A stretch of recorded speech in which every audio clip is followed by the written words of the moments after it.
வணக்கம், இது ராஜபிரியன் ரிவ்யூ. இந்த வீடியோவில் நேற்று விளையாட்டாக ஒரு விஷயம் சொன்னோம், எஃப்ஜே அண்ட் வியனா பற்றி. அதை தான் ரொம்ப சீரியஸாக பார்த்தீங்கன்னா அரோரா விக்ரம் கிட்ட காலையிலே சொல்லிட்டு இருக்கிறாங்க. ரெடி ஆகிறதுக்கு முன்னாடியே ரெடி ஆகிறதெல்லாம் தள்ளி வச்சுட்டு அங்கே அதை பேசிட்டு இருக்கிறாங்க.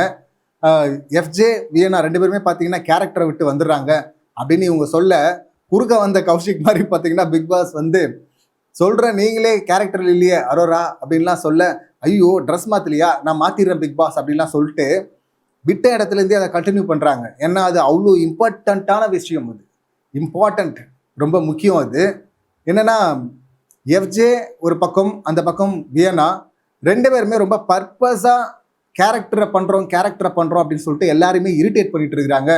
உள்ளவும் அப்படி தான் இருக்குது, வெளியே ஆடியன்ஸுக்கும் அப்படி தான் இருக்குன்னு வச்சிங்களேன்.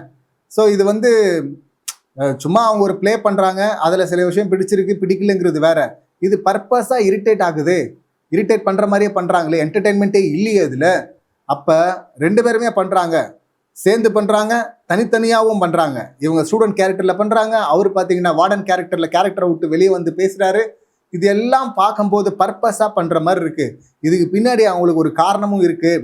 ரெண்டு பேருமே வந்து இப்படி பண்ணாங்கன்னா வீக்கெண்டில் என்ன பண்ணுவோம், ஒஸ்ட்டுன்னு சொல்லிட்டு அந்த ரெண்டு பேரை குத்துவோம். ஸோ ரெண்டு பேருமே ஜாலியாக ஜெயிலுக்கு போகலாம் அப்படின்னு சொல்லிட்டு பிளான் பண்ணுறாங்க போல இருக்கு அப்படின்னு இவங்க சீரியஸாக சொல்ல, அங்கே பால் டப்பா இருக்கிறார்ல, ஆக்சுவலி மொக்க பிளேடு தான், அவருக்கு தெரியாமலாம் இல்லை, விக்ரமுக்கு இது நல்லாவே புரியும். இருந்தாலும் ஆப்போசிட்லேயே போட்டு வாங்கணும் அப்படின்னு சொல்லிட்டு, ஒன்றா ஜெயிலுக்கு போகிறதுனால அவங்களுக்கு என்ன பிரயோஜனம் அப்படின்ட்டு இருக்கிறாரு. யோ என்ன பிரயோஜனம் உனக்கு தெரியாதா? அவன் முதல்ல இங்கே வார்டனாக இருக்கும்போதே பார்த்தீங்கன்னா, முதல் நாளே வியனா வந்து அவருடைய ரூம்லாம் போயிட்டு அந்த குறும்படங்கள்லாம் கூட வெளியே வந்திருக்குல்ல, சோஷியல் மீடியாவில் பகிரப்படுது, பார்த்துருப்பீங்க அப்படின்னு நினைக்கிறேன். அங்கே போயிட்டு நைட்டு அந்த கண்டென்ட்லாம் வந்து பண்ண, மறுநாள் அதை பார்வதி பார்த்துட்டு, நைட்டாக மறுநாள் பார்த்தாங்களா தெரியல, அவங்க பார்த்துட்டு என்ன இது மாதிரிலாம் இருக்கக்கூடாது அப்படி சொல்லிட்டு கேட்க, அப்புறம் அது அப்படியே கனியாக்கா கிட்ட போகுது. காலையில் வியனா வந்து அந்த பக்கம் பார்வதி கமருதனை போட்டு கொடுக்க கால் அம்பிக்கிட்டு இருந்தாங்கன்னு இவங்கள பற்றியும் இந்த டாக் வருது. அங்கே சுபிக்ஷா ஆல்ரெடி விக்ரம் கிட்ட இதை பற்றி பேசியிருந்தாங்க. நைட்டு வந்து பார்த்தீங்கன்னா அவன் தூங்கிட்டு இருக்கான் அவன் ரூமில் அப்படின்னு பார்த்தா, அந்த பக்கம் மறைஞ்சிருந்து வியனா அவங்க கூட பேசிட்டு இருந்துருக்குறாங்க. அப்புறம் தான் தெரியுது இவன் தூங்கலை, அதாவது எஃப்ஜே கேப்டன் தூங்கலை அப்படின்னு சொல்லிட்டு. இங்கே வந்து பாருங்க, எல்லாம் பைத்தியம் மாதிரி பண்ணிட்டு அப்புறம் அம்மி அம்மி அப்படின்னு சொல்லிட்டு நடிக்கிறா அப்படின்ற மாதிரி அவங்க சொல்லிட்டு இருந்தாங்க. ஸோ இந்த விஷயம் பேசும்போது, நான் தூங்கிட்டு இருந்தேன், அவங்க வந்ததே எனக்கு தெரியாது அப்படின்லாம் சொல்லிட்டு அவர் தம்பி உருட்டு. இதெல்லாம் அவர் உருட்டினாலும் உள்ளே இருக்கிற எல்லாருக்கும் தெரியும்ல. ஸோ இங்கே டாஸ்க்லேயே இப்படி பண்ணுறவங்க அடுத்து இப்போ ஜெயிலுக்கு ஒன்றா போனால் என்ன வேணால் நடக்கலாம் அப்படின்னு சொல்லிட்டு அதுக்கு தான் எய்ம் பண்ணுறாங்க அப்படின்னு சொல்லிட்டு அரோரா சொல்கிறாங்க. இப்போ லாஸ்ட்டாக போனது ஒரு கப்பல் போனாங்க, அவங்க ஃப்ரெண்ட்ஸு தான் அப்படின்றாங்க, அவங்க எதுவும் பண்ணல அப்படின்றாங்க. அவங்க எதுவும் பண்ணலன்னா அப்போ போகணும்னு ஆசைப்படுற இவங்க பண்ண போகிறாங்களா? அதை தான் அவங்க சொல்ல வராங்க இன்டெரக்டாக, மொத்தமாக ஓப்பனாக சொல்கிற முடியாதுல்ல. ஸோ லாஸ்ட்டாக போனது வந்து சாண்ட்ரா திவ்யா, அவங்களும் ரொம்ப அடம் பிடிச்சி ரொம்ப லேட் நைட் தான் போனாங்க, கிட்டத்தட்ட 3-4 மணி ஆயிடுச்சு அப்படின்னு நினைக்கிறேன். சாண்ட்ரா திவ்யா போகிறதுல ஒரு விஷயம் இல்லை. அப்போ இவங்க ஃப்ரெண்ட்ஸு அப்படின்னு சொன்னது பார்த்தீங்கன்னா சாண்ட்ரா திவ்யாவை கிடையாது, அதுக்கும் முன்னாடி ஜோடியா போனதில் பார்த்தீங்கன்னா பிரச்சனை ஆனது ஏற்கனவே இதே பார்வதி கம்ருதன். ஸோ இவங்க ரெண்டு பேர் தான் அங்கே போனாங்க, ரொம்ப நிறைய பேசினாங்க. சுபிக்ஷா பற்றி கூட பார்த்தீங்கன்னா ஒரு வார்த்தை தெரியாமல் உளர்னாங்கல்ல, அவங்க சுய இன்பத்திற்காக அப்படின்லாம் பேசினாங்க பார்வதி, அதாவது சுய நலத்திற்காக அப்படின்னு சொல்லணும் அப்படின்னு சொல்லிட்டு கமருதன் அங்கே கரெக்ட் பண்ணாரு. அதுக்கப்புறம் வேற எல்லாம் பண்ணியிருக்காரு கரெக்ட் பண்ணுறதுக்கு, அது தப்பாயிடுச்சு. அதுக்கப்புறம் 2 நாள் கழிச்சு தான் வந்து அவங்க அன்வான்டாக டச் பண்ணுறோம், அதை ஃபீல் பண்ண முடியுது அப்படின்லாம் வந்து ப்ளே பண்ணாங்க. அது அப்படியே வேற கட்டத்துக்கு போச்சு இல்லை.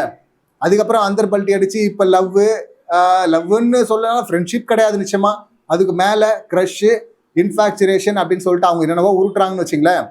ஸோ இந்த சம்பவத்தை தான் அரோரா சொல்கிறாங்க. அரோரா இங்கே மேக்சிமமாக பேசுறது, ஒரு கண்டஸ்டண்ட்டை பற்றி பேசுகிறாங்கன்னா அது நிச்சயமாக கம்ருதன் பாரு இவங்க ரெண்டு பேரை பற்றி தான் இருக்கும். ஸோ அவங்க ஃப்ரெண்ட்ஸு அப்படின்னு சொல்கிறது வந்து பார்த்தீங்கன்னா இவங்கள தான் சொல்கிறாங்க அப்படின்னு நினைக்கிறேன். ஸோ ஏற்கனவே இப்படி போயிருக்கிறாங்க, அங்கே ஒரு பஞ்சாயத்து ஆயிருக்கு, வெளியே வந்த கண்டஸ்டண்ட்டும் அதை பற்றி சொல்லிட்டு இருக்காருல, அங்கே சில விஷயங்கள்லாம் நடந்துருச்சு அப்படின்னு. ஸோ அதை தான் வந்து இங்கே அரோரா திரும்ப சொல்கிறாங்க. ரெண்டு பேரும் அதுக்கு எய்ம் பண்ணிட்டு போனோன்னே பிளான் பண்ணி பண்ணுற மாதிரி இருக்குது. ஆல்ரெடி சொன்னோம்ல, இந்த ஓஏ ரூமாக மாற்றுறதுக்கு பிளான் பண்ணிட்டு இருக்கானுங்கன்னு.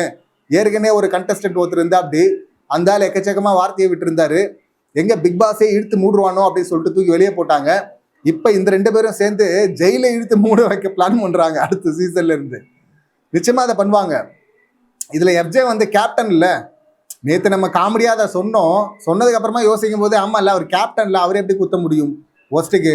இந்த மாதிரி சபரி வந்து கேப்டனா இருக்கும்போது ஒஸ்ட்டுக்கு அவரை குத்த முடியாது அப்படின்னு சொல்லிட்டு தான் பிக் பாஸும் சொன்னாரு. அதுக்கு முன்னாடி சாண்ட்ரா அவங்க எல்லாம் கூட பிளான் பண்ணிட்டு இருந்தாங்க. சரி சே இப்போ இவனை குத்த முடியாது, அடுத்த முறை பார்ப்போம் அப்படின்னு சொல்லிட்டு.